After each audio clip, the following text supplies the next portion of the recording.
Neste vídeo eu vou falar sobre as minhas publicações na revista da Procuradoria-Geral do Banco Central e você vai entender melhor por que este canal se chama DeFi e Moeda Mundial. De onde vem essa ideia de moeda mundial? Você vai entender neste vídeo que se trata de uma pesquisa aí de mais de uma década. Então vou iniciar aqui falando sobre as publicações. A primeira é de 2009. Primeira vez que eu publiquei um artigo na revista da Procuradoria-Geral do Banco Central foi em 2009. E aos poucos nós vamos já linkando com o que a gente traz aqui no canal. Bem, o que eu quero já destacar nesta edição? Eu vou deixar os links aqui na descrição do vídeo. Você pode acessar e ler na íntegra cada um dos artigos que eu vou mencionar aqui neste vídeo.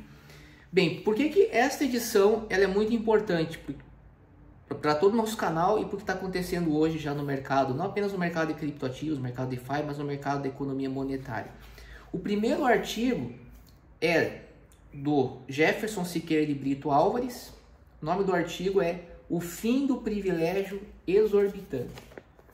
Esse é um tema hoje que está aí a todo vapor. Veja, nós já tratávamos nessa época já era discutido, certo? Em 2009.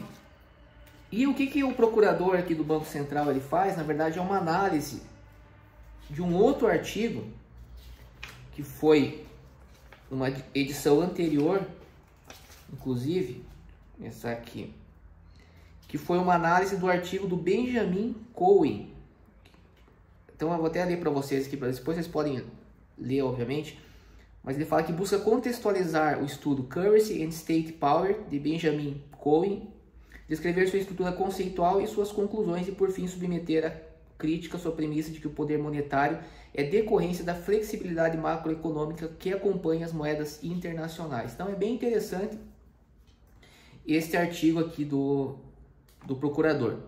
Bem, o meu artigo nessa revista, ele é este aqui, ó. Acessar ele aqui. Inclusive é uma edição bem interessante, traz uma série de temas relacionados aí aos nossos interesses. Cadê o meu artigo? Money State Power. Aqui. É o segundo artigo já, depois dessa análise do procurador do Banco Central. Então tenho este aqui que é o meu artigo, depois vocês podem confirmar ali. O título, Uma Crítica à Teoria dos Fatos Institucionais de John Searle a partir de considerações pragmáticas. O que eu faço nesse artigo? Eu faço análise de uma teoria de extrema importância hoje para quem quer realmente entender assuntos complexos, como sistema monetário, sobretudo questões aí que nós temos estudado, como mercado DeFi, relação tokenização, relação com o direito, que é a base filosófica, uma base que pouca gente tem e que o John Searle traz em vários de seus livros. O John Searle morreu recentemente e ele é um dos principais filósofos do mundo. Ele é citado por grandes filósofos, vou apenas citar algum exemplo aqui, como Jürgen Habermas. Para o direito temos Robert Alex, utiliza bastante a teoria do John Searle. Também essa teoria dele dos atos de fala, na verdade é uma teoria também que começou um pouco antes, com outro pesquisador de Oxford, né, o John Austin.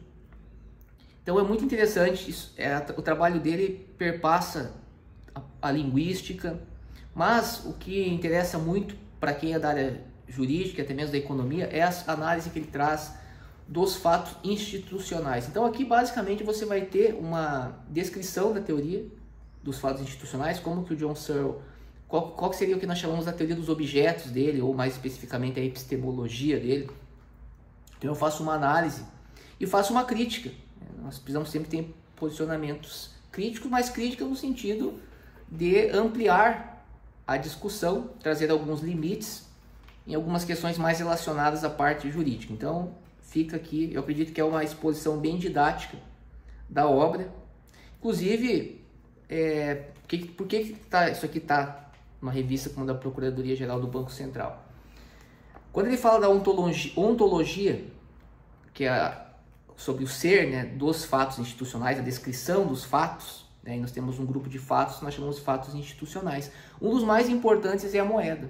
Então muitas pessoas hoje, por exemplo, não sabem ou têm dificuldade de entender o que é a moeda, porque não tem essa base filosófica, que é uma base, não entende a ontologia dos fatos. Como que efetivamente, o que é a moeda? Você precisa descrever isso, você precisa, existe toda uma teoria que explica. Então, geralmente, quando você fala em moeda, no âmbito da economia, você vê as pessoas falam nas funções da moeda: unidade de conta, meio de troca, reserva de valor. Mas isso é apenas a ponta, né, do iceberg.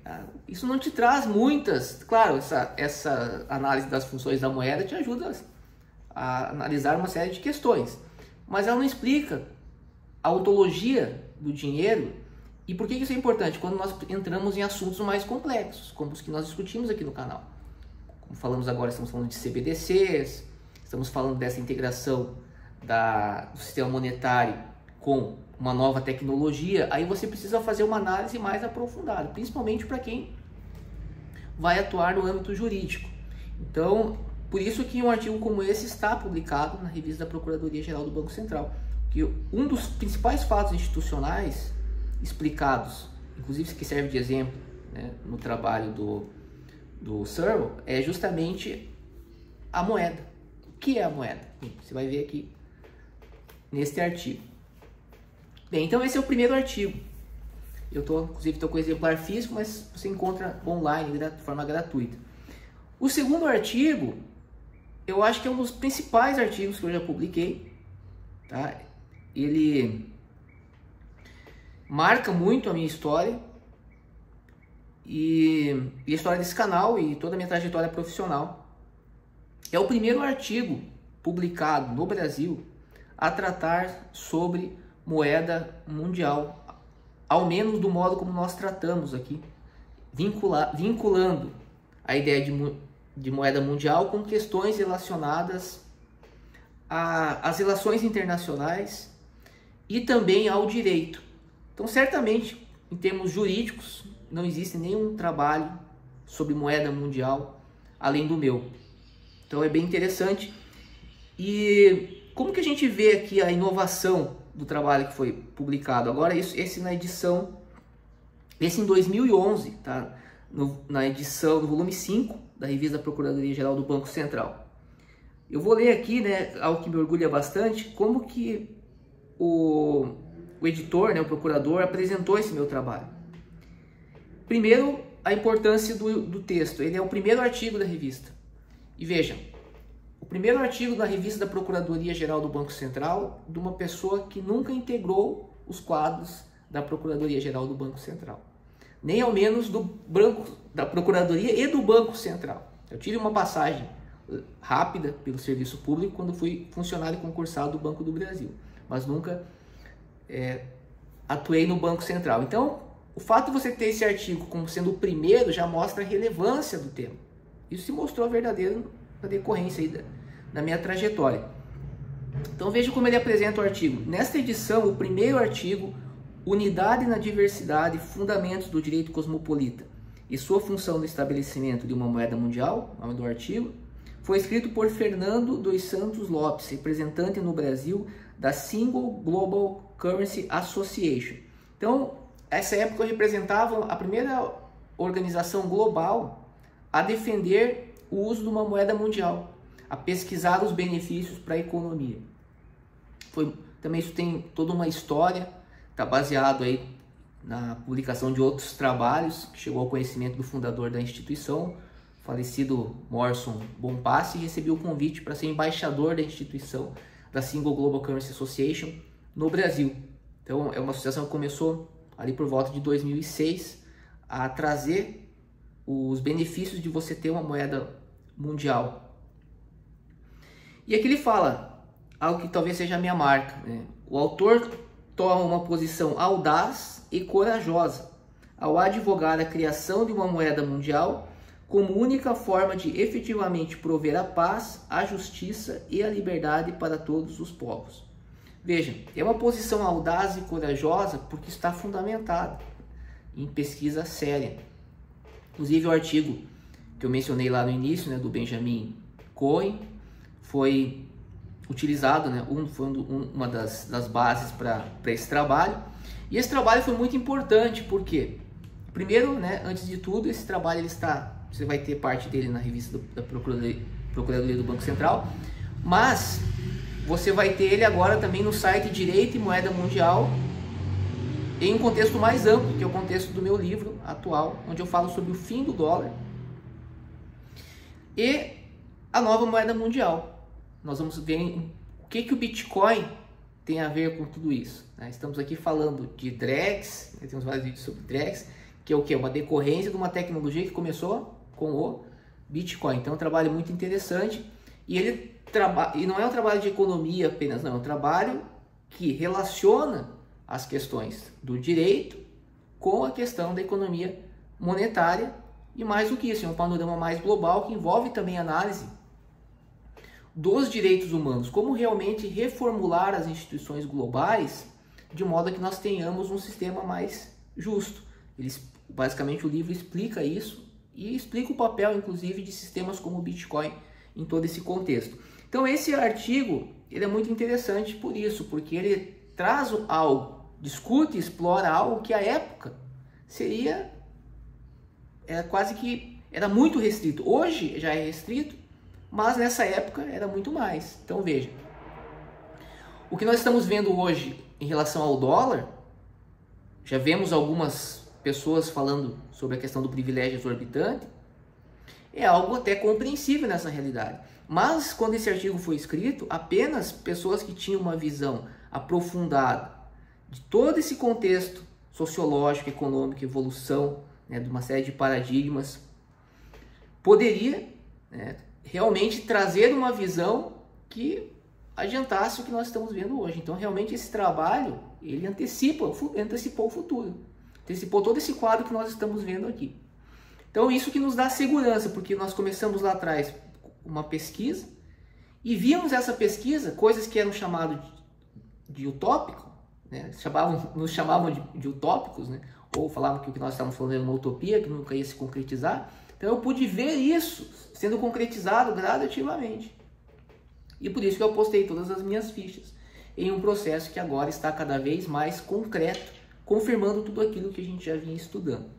Certo? Então é bem interessante, eu aconselho você a ler esse artigo e depois adquirir o livro, caso você queira entender a pesquisa de uma forma muito mais aprofundada. Tá? Esse trabalho é muito interessante para quem é da área jurídica, para quem é da área da economia, administração também, em geral, para quem quer realmente entender o futuro e de certa forma o presente das finanças globais, como que as finanças globais vão realmente estar organizadas ou vão se organizar e no que isso se relaciona com as instituições, principalmente com o direito, certo? Bem, falamos aqui agora do último artigo, ele é um artigo já mais prático, tá? Que também se relaciona. Então, só para fechar, né? Então, por que nosso canal se chama DeFi e Moeda Mundial? Porque a moeda mundial é uma decorrência de algo que está começando a se construir a partir do mercado das finanças descentralizadas e que começou lá com o Bitcoin. Então, as coisas estão relacionadas. Então, quando eu comecei a falar sobre DeFi com tanta segurança, eu não comecei a falar do nada, que eu tomei conhecimento de algo que eu não tinha qualquer familiaridade. Não, eu já estava acompanhando, estudando esse fenômeno bem antes. Então, a gente já... Basicamente, quando apareceu o Bitcoin já apareceu resolvendo problemas que até então nós apenas conhecíamos os problemas, nós não imaginávamos que era possível ter uma solução. Aí quando aparece o Bitcoin, a gente percebe o quê? Opa, aquilo que a gente achou que não tinha solução, agora tem um sistema que consegue resolver. Pelo menos o principal problema que existia. Certo? Vamos ter um vídeo ainda específico falando sobre a questão como que o Bitcoin, o sistema Bitcoin é um sistema de pagamentos, tá? Não é apenas uma criptomoeda, como que ele se relaciona com o problema do privilégio exorbitante, que foi analisado aqui no primeiro artigo, né, do Jefferson Siqueira de Brito, analisando o artigo do Benjamin Cohen. Certo? Então, é bem legal isso. E o último artigo ele já é um artigo mais prático que fala sobre o chamado direito penal econômico. Vamos também ter um vídeo aqui. O que é o direito penal econômico? Eu fui um dos fundadores do Instituto Brasileiro de Direito Penal Econômico. Eu vou gravar um vídeo mais detalhado. É o direito que estuda basicamente os crimes financeiros, como que nós falamos aqui, evasão de divisas, sonegação fiscal também, mas crimes contra o sistema financeiro, contra o mercado de capitais. E aí eu escrevi um artigo bem interessante, que o título do artigo é a diferença entre o dever intraproposicional e o dever interproposicional como fundamento lógico da diferença entre erro de tipo e erro de proibição no direito penal econômico. Então, quando a pessoa é acusada de algum delito financeiro, você vai contratar um advogado especialista e ali o advogado vai utilizar uma série de recursos para fazer a defesa. Então, eu trago aqui nos vídeos anteriores o quadro geral, sempre. O que o Estado espera alcançar com aquela lei, certo? Estou trazendo o objetivo do Estado se materializando por meio do Banco Central. Mas depois nós podemos trazer sim possibilidades, né, de mitigar esses impactos, porque essa é a função do advogado criminalista, é controlar o poder punitivo estatal. Mas a gente primeiro precisa entender o poder punitivo para depois propor formas de controlá-lo. Então, uma das formas é o uso da teoria do delito. Então, esse assunto ele faz parte da chamada teoria do delito, que é utilizado para fazer defesas criminais de pessoas acusadas por crimes financeiros. Um dos argumentos que nós temos é o argumento, a defesa baseada no erro, que pode ser de tipo ou de proibição. E no direito penal econômico, isso adquire uma elevada complexidade, porque é um direito penal diverso, vamos dizer assim, né? Não entrar em questões tão técnicas, mas que não tem uma lógica diferenciada do direito penal tradicional, por causa do tipo específico de crime que é investigado, basicamente delitos baseados em fatos institucionais. Aqui a vinculação lá com o trabalho do John Searle, por exemplo. Quando nós falamos em crimes financeiros, geralmente nós estamos falando de objetos institucionais diferentes de objetos físicos, que é um corpo, por exemplo. A pessoa tirou, você vai fazer uma perícia, ali você tem um fato de natureza biológica, um fato natural. Mas quando nós falamos, por exemplo, em crimes contra o sistema financeiro, por exemplo, nós falamos em balanço de pagamentos, nós estamos falando de fatos institucionais, nós estamos falando de fatos naturais. Tá? E aí o John Searle explica muito bem, eu explico também, qual é a diferença. Bem, apenas para citar alguns dos autores aqui que baseiam essa pesquisa, para você entender a profundidade. Primeiro, Robert Alex, que é um dos maiores constitucionalistas, Aristóteles, especificamente física, mas também metafísica, John Austin, How to do things with words, ou seja, como fazer coisas com palavras. Olha que interessante, nos fatos institucionais nós criamos eles com palavras, tá? É bem interessante isso. Cristiano Carvalho, que fala sobre ficções jurídicas no direito tributário e usa também muito do trabalho do John Searle. Paulo de Barros Carvalho, que é um autor bem importante neste artigo, por causa dessa questão do dever ser intraproposicional e interproposicional. Temos aqui também Ter Sampaio de Ferraz Júnior, Hans Kelsen, eu também citei alguns artigos que eu já tinha escrito antes, especificamente um artigo onde eu falo sobre a Escola Austríaca de Economia, que eu já vinha estudando, Bertrand Russell, Introdução à Filosofia da Matemática, Frederick Schauer, que é um professor de Oxford e de Harvard, que tem um livro bem interessante chamado Playing by the Rules, John Searle, Freedom in Neurobiology, Liberdade em Neurobiologia, que é bem interessante, onde ele traz reflexões ali, aqui um pouco mais relacionada à chamada filosofia da mente, mas também traz essa questão da articulação aqui conforme ele mesmo fala aqui, linguagem e poder político. Temos aqui também o Peter Stresson, que é um grande filósofo analítico, que é importante, Juarez Tavares, que é um criminalista conhecido. Então, alguns dos autores que são citados. Então, realmente é uma bibliografia bem interessante e que eu recomendo aí autores para quem se interessa pelos assuntos que nós discutimos aqui. Então é isso. Eu vou deixar os links Então eu acredito que é importante a gente estar trazendo isso para que vocês conheçam um pouco mais aqui sobre o nosso canal, sobre quem está fazendo, por que nós estamos trazendo esses assuntos e por que nós conseguimos trazer uma abordagem diferenciada. Porque nós eu estudo esse assunto já há mais de uma década e é uma preocupação, conforme vocês devem ter observado, muito específica. Então poucas pessoas se interessam por esse assunto e eu tive a oportunidade então de estudar cada um desses assuntos, de ver, publicar pesquisas, publicar livros. E mais importante, como eu sempre tive a ideia de pesquisar algo que tivesse relação com a realidade, estou tendo a oportunidade de presenciar fatos que eram ditos lá atrás, se concretizando hoje na nossa realidade econômica e financeira. Certo? Espero que vocês tenham gostado desse vídeo e nos vemos no próximo.